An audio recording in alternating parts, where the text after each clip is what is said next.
r/askreddit. What is the dumbest solution to a problem that actually worked?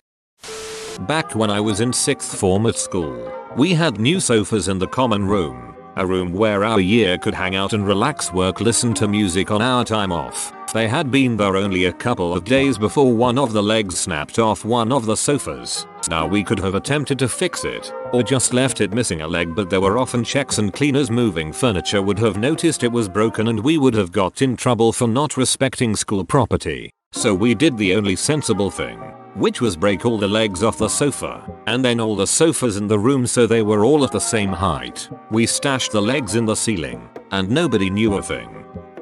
Nurses here will recognize this one. Once I was dealing with an extremely agitated and fearful Alzheimer's patient who had been sundowning since 3 p.m. Sundowning is an occurrence in some Alzheimer's patients where their mental function gets worse and worse as the day goes on once it starts to get dark. In a hoe, this sweet old lady was having an absolute fit. All through my shift, night shift yay, I was running in and out of her room. The bed alarm kept going off. She was so confused, afraid. I desperately wanted her to go to sleep.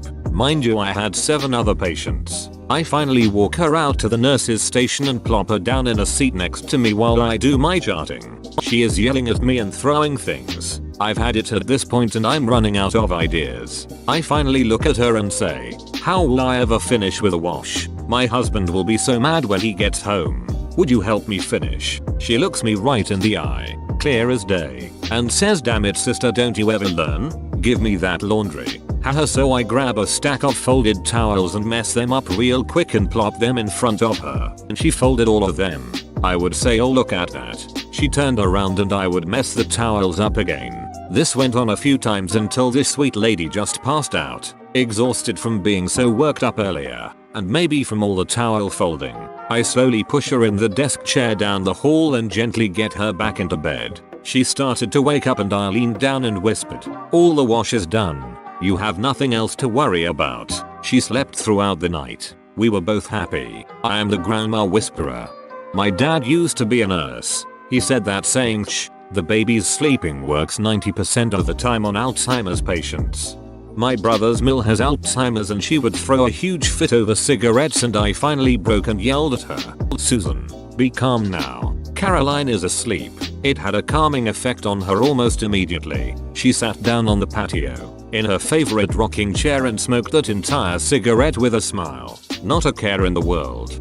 I had a dementia patient who would get real angry and demand a cigarette a few times a month. Naturally, as a non-smoking facility, we could not give her one.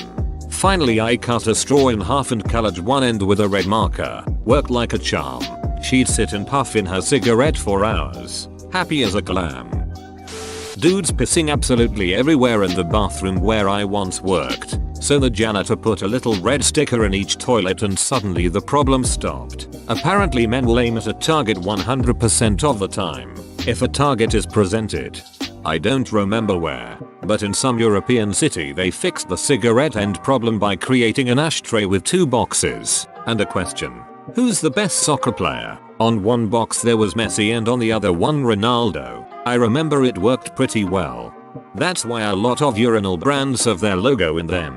Guys will aim at the target, though. On the subject of urinals and ideas, who thought these waterless urinals were a good idea? They're great for about a year, but then they get clogged up with piss and calcium, and the whole bathroom smells like stale urine.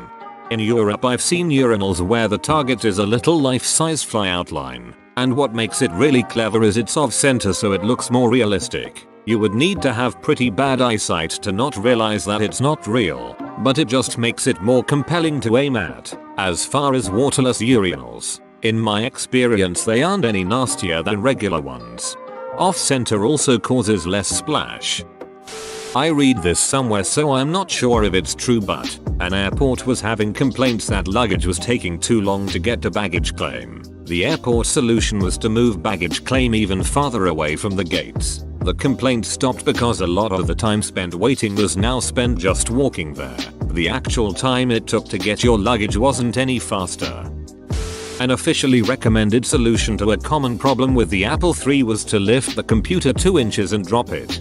I did this and had it work. Owner of the machine never called me to do tech work again. but still admits it worked.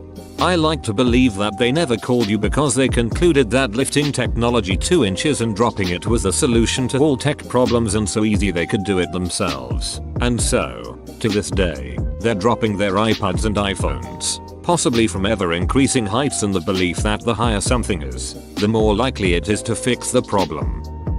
I'm really late to this, but in my ecology class we learned about how there's a snake problem in Guam, particularly brown tree snakes. The solution?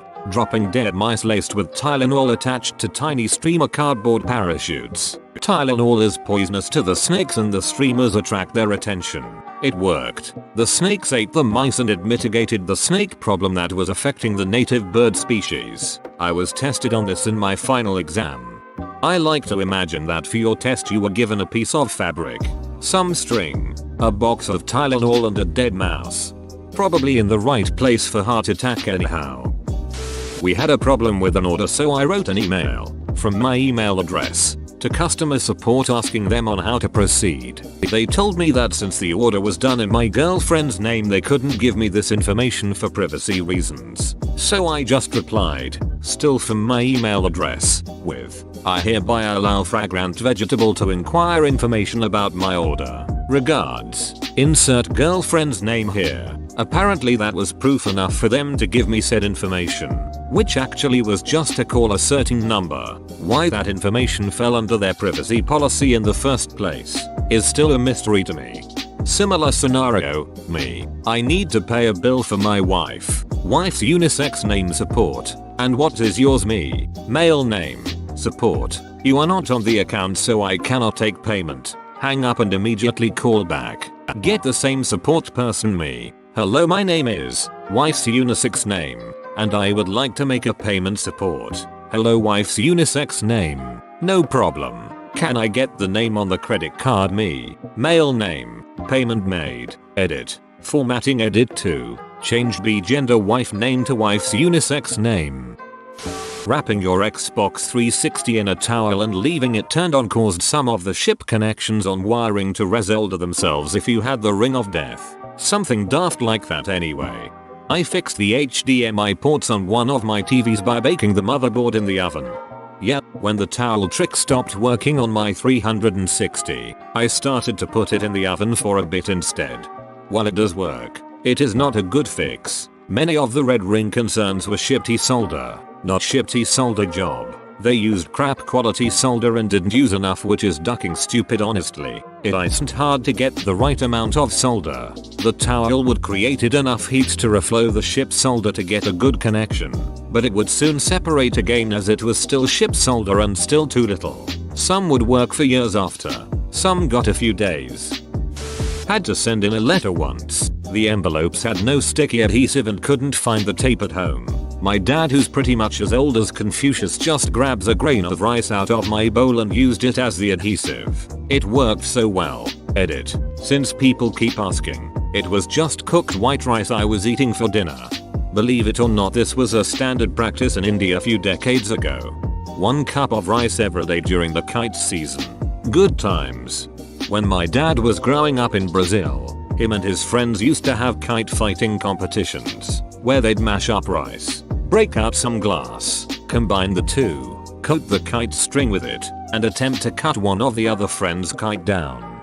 We do the exact same thing here in India. There is a retaining wall in my backyard. The neighbor's yard is about 3 feet higher than my own, and the retaining wall is right on the property line. The wall was looking really shabby when I first moved in, so I asked the neighbor if he'd like to go halves on fixing it. I wanted something less ugly in my yard and I assumed he wanted to keep his yard out of mine. Dude refused and flipped the duck out. He insisted it was my wall, not his. The city disagreed, and that I needed to duck right off. So I told him that if he felt the wall was mine I'd be taking it down. He flips me the bird. Nice. 2 weeks later I have a contractor coming to give me an estimate on some foundation repair work. Nothing major. Some carbon fiber reinforcements to be added. I was also breaking up a small concrete slab on the side of my house not facing this neighbor.